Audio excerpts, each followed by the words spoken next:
எல்லாருக்கும் வணக்கம். இந்திய அரசியல் சாசனம் நம்ம தமிழ்நாட்டில் இருக்கிற எல்லாருக்குமே கொடுத்துருக்கிற உரிமையில் ரொம்ப ரொம்ப முக்கியமானது ஓட்டிங் ரைட், வாக்குரிமை. ஒரு மனுஷன் உயிரோடு இருக்கான்றதுக்கு அடையாளமாக இருக்கிறதுல அவனோட ஓட்டுரிமை ரொம்ப முக்கியம். அதனால தான் voting is not only our right but also our life.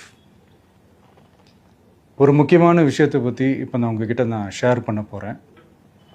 இது நான் ஃபஸ்ட்டு கேள்விப்பட்ட உடனே எனக்கே ரொம்ப ஷாக்கிங்காக தான் இருந்தது.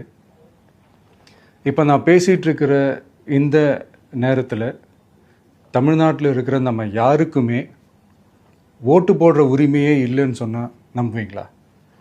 நான் நீங்கள் உட்பட யாருக்குமே அது இல்லை.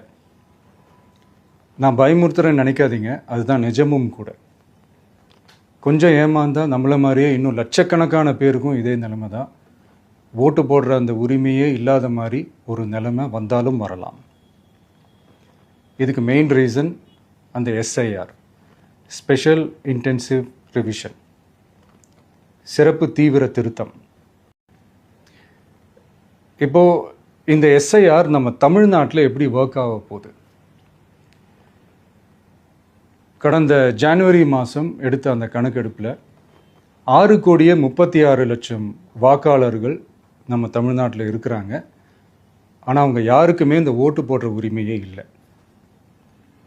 அந்த பிஎல்ஓன்னு சொல்லுவாங்க, பூத் லெவல் ஆஃபீஸர்ஸ், வாக்குச்சாவடி நிலை அலுவலர். அவங்க தான் வீடு வீடாக போய் அந்த ஃபார்மை கொடுப்பாங்க. அதை நம்ம ஃபில்அப் பண்ணி கொடுக்கணும். அதை தேர்தல் ஆணையம் அதை எடுத்துகிட்டு போய் அதை ஸ்க்ரூட்டினைஸ் பண்ணி அதெல்லாமே கரெக்டாக இருக்கான்னு செக் பண்ணி பார்த்ததுக்கப்புறம் அந்த வாக்காளர் பட்டியலை வெளியிடுவாங்க. அந்த வாக்காளர் பட்டியலில் நம்ம பேர் இருக்கணும், அப்போ தான் நம்மளால் ஓட்டு போட முடியும். அந்த புது பட்டியல் வர்ற வரைக்கும் நம்ம வாக்காளர்களான்றது அது உறுதியே செய்ய முடியாது.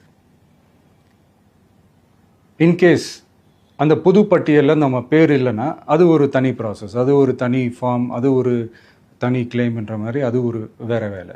ஸோ இந்த மாதிரி நிறைய சிரமங்கள் குழப்பங்கள் இருக்கிறதுனால மக்களுக்கு இது மேலே ஒரு கன்ஃபியூஷன் ஒன்று இருக்குது. இது என்ன வெரிஃபிகேஷனா இல்லை ஒரு மறைமுக ரீரெஜிஸ்ட்ரேஷனா இல்லை இது ஒரு நியூ ரெஜிஸ்ட்ரேஷன் மாதிரியே தானா அப்படின்ற மாதிரி நிறைய கன்ஃபியூஷன் இருக்குது. அவங்க செய்ய வேண்டியதெல்லாம் ஒன்று தான். இந்த மாதிரி வீடு வீடாக போய் அந்த என்யூமரேஷன் ஃபார்ம் நம்ம ஃபில்அப் பண்ணி கொடுக்கும்போது அதுக்கான அக்னாலேஜ்மெண்ட்டை அந்த பிஎல்ஓ அந்த ஆஃபீஸர்கிட்ட இருந்து நீங்கள் வாங்கிக்கணும். அது ரொம்ப ரொம்ப முக்கியம்.